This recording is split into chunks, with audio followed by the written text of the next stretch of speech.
Jim Vertuno with the Associated Press. Jeremy, when you guys come to a program like North Carolina Central that hasn't been to the NCAA tournament before, and it's really just in its third year of major college basketball, is that part of the dream that you're chasing when you come to a program like this, that to build something? Yes, it's definitely a part of the dream. You know, when you're growing up, you're watching March Madness, and you know you want to play with the big teams. You want to play Division I basketball. You always dream of being on a big stage, and to be finally here is great. All the way in the back on the right. John McCann with the Herald Sun newspaper in Durham. Talking to Iowa State's players earlier in the day, they gave you guys a lot of respect, a lot of love. Do you feel now at this point, win or lose tomorrow, that you have attained a certain measure of respect in college basketball, to both of you guys? Jeremy, why don't you start? Yes, I feel like we, earn respect, but you can never earn too much respect. So I believe we have a long ways to go. This is only the first time, so we want to just keep building history, as far as, the NCAA tournament and being winners and champions. I agree with Jeremy. They are a great basketball team. They have great players and a great program. We're happy with the respect that we're getting, but I don't think we'll be content until there aren't any more rounds. So of course this is the round of 60, the first round right now. So we're happy where we are, but we won't be content until there aren't any more rounds.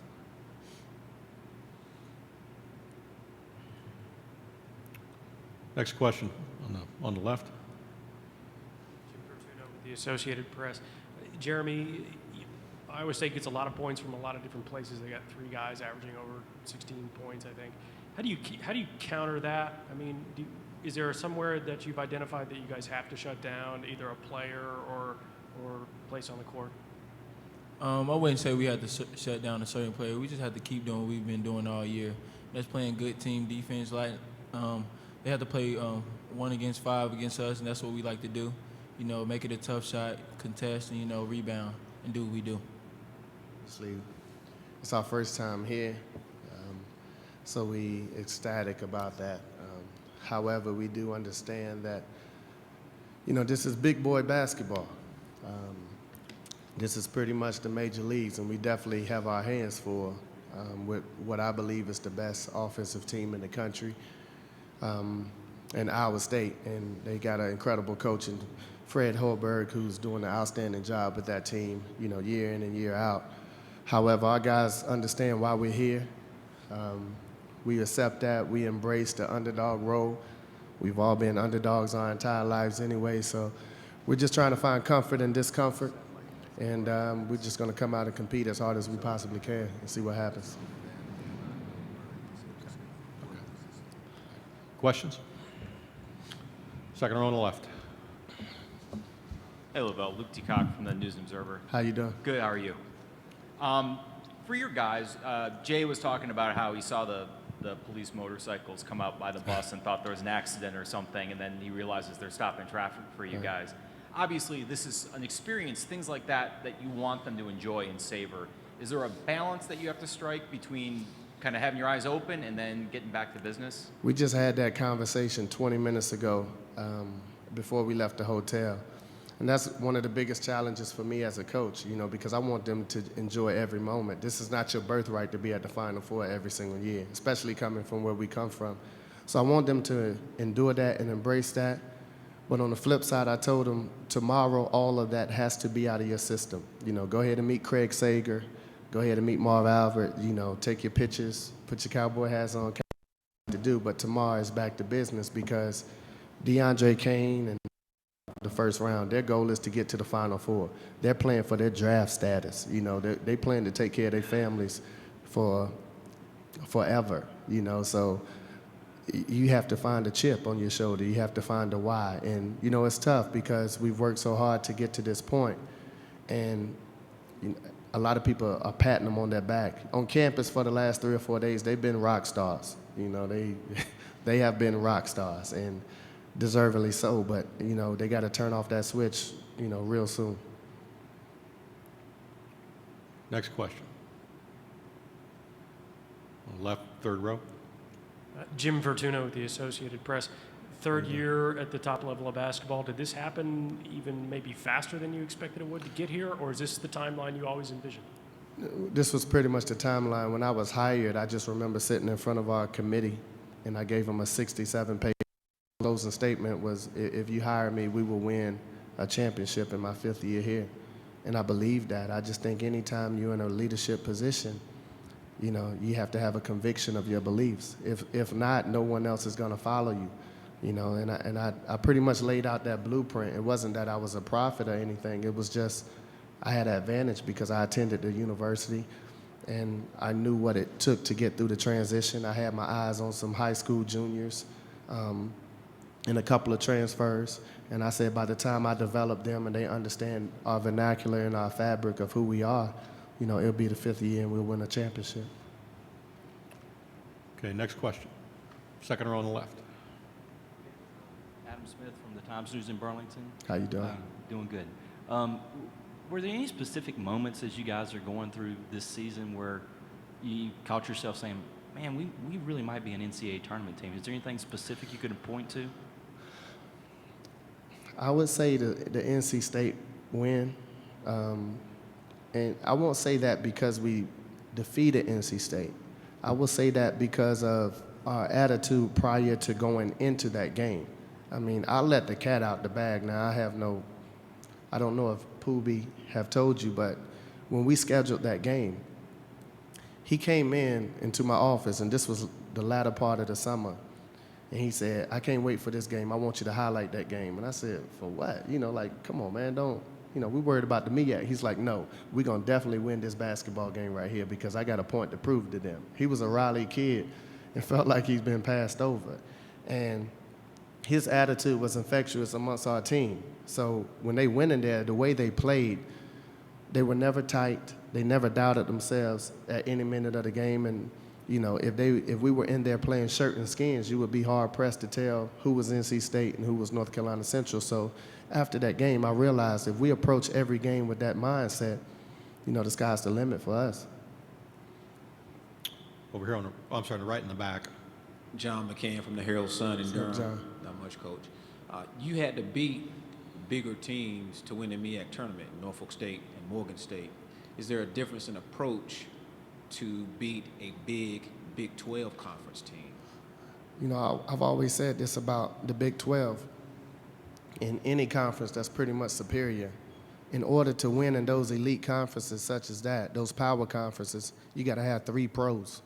You know, and they definitely have 3 pros, and typically, I think this is the first year Kansas haven't won it in a while, but they've always had 3 pros, and that's just the blueprint that you must have. So the difference between the teams that we've played in our conference that's been bigger, faster, stronger, and this team is that they got at least 3 pros on their team, and when you let that marinate, you got your hands full, because at any moment, any one of those kids can kill you. And that's not to say the other 4, because they're probably 7 deep. The other 4 players are just as critical, you know, because they're equivalent to what KJ is for us. You know, KJ, you're not going to look at a stat sheet and he's going to woo you away, but he's the glue to what we does and what we do. And that's pretty much how Iowa State is. Fred has done an outstanding job of assembling that team, and they're really tough to beat. Third row on the right. Michael Oss from the Cedar Rapids, Iowa Gazette. How you doing, Mike? Good, how are you? For somebody like me who's, you know, a good 1,000 miles away from Durham, what's it like there? I mean, how hard is it for you to get attention, being in the middle of all that basketball, and have you cut into that at all this year? I would like to think so. You know, my AD and my chancellor on the bus ride over here just showed us a billboard that we splitting in half with Duke on. I think it said congratulations on the NCAA tournament, and it's out there on the interstate. You know, so that's a lot of headway with that we just went through.